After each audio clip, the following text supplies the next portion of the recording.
ॐ श्रीं सर्वदेव परं करुण परं ಜ್ಯೋತ್ಯೈ ನಮಃ. ಕಂಟ್ರೋಲ್ಗೆ ಸಿಗ್ತಾ ಇಲ್ಲ, ಮೈಂಡ್ ಕಂಟ್ರೋಲ್ಗೆ ಸಿಗ್ತಾ ಇಲ್ಲ, ಒಂಥರ ತುಂಬ ಪೀಸ್ ಆಫ್ ಮೈಂಡ್ ಇದೆ.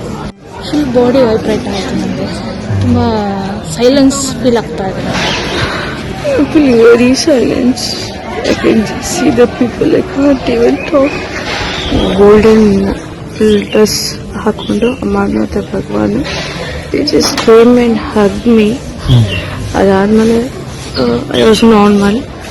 ಅಲ್ಲಿಂದ ಬಂದ್ಮೇಲೆ ಎಂಟ್ರ್ ಆದಮೇಲೆ ಕರಣ್ ಜ್ಯೋತಿ ಹತ್ರ ಬಂದಮೇಲೆ ಏನು ನಾರ್ಮಲ್ ಇತ್ತು. ಬಂದು ಕುತ್ಕೊಂಡ್ಮೇಲೆ ಕರಣ್ ಜ್ಯೋತಿ ಹತ್ರ ಕೇಳೋವಾಗ ನಮ್ಮನ್ನು ನಿಮ್ಮ ಮಡ್ಲಲ್ಲಿ ಹಾಕೊಂಡಿದ್ದಾಗ ಜಸ್ಟ್ ಲೆಟ್ ದೇರ್ ಹ್ಯಾಂಡ್ಸ್ ನನ್ನನ್ನು ಬಂದು ತಪ್ಕೊಳ್ಳಿ ಅನ್ನ ಕೇಳಿದಾಗ ಬಾ ನನ್ನಲ್ಲಿ ಮಲ್ಕೋ ಅಂತ, ನನ್ನ ಮಡ್ಲಲ್ಲಿ ಮಲ್ಕೋ ಅಂತ. ಈಶ್ವರಿ ಕ್ಷೇತ್ರದಲ್ಲಿ ಶ್ರೀ ಪರಂಜ್ಯೋತಿ ದೀಕ್ಷೆಯನ್ನು ಪಡೆದಾಗ ನನಗೆ ಪರಂಜ್ಯೋತಿ ನೋಡಿದ ತಕ್ಷಣ ಡುವಾಲಿಟಿ ಅನ್ನೋದೆಲ್ಲ ಅದೆಲ್ಲ ಕಂಪ್ಲೀಟ್ ಡಿಸಪಿಯರ್ ಆಗಿಬಿಟ್ಟು no questioning, I just felt oneness ಆಗಿತ್ತು.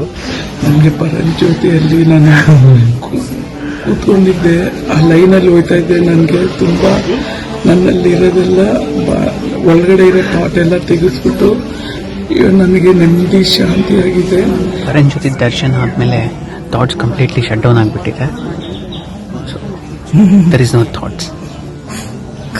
అమ్మ భగవాన్ పరంజ్యోతి నా నెగటివ్స్ అన్నీ తీసేస్తున్నాడు. ఆల్ బ్యాడ్ థింగ్స్ బయటికి అలా వెళ్ళిపోతున్నాయి. నా కర్మాన్ని అంతా తీసేశారు. జస్ట్ ఐదో సోల్ జర్నీ ముగుసుకుంటూ we are entering the layers. I passed on the subtle world, was going inside. I could just see Jyoti there, and all my sufferings came to an end. It was a great bliss and a great freedom. All these years, all these janmas, I was just craving for this. And I stood and I saw my journey was completely ended there. When I saw the Jyoti there, I can see that there's a lot of difference between the mind and the self.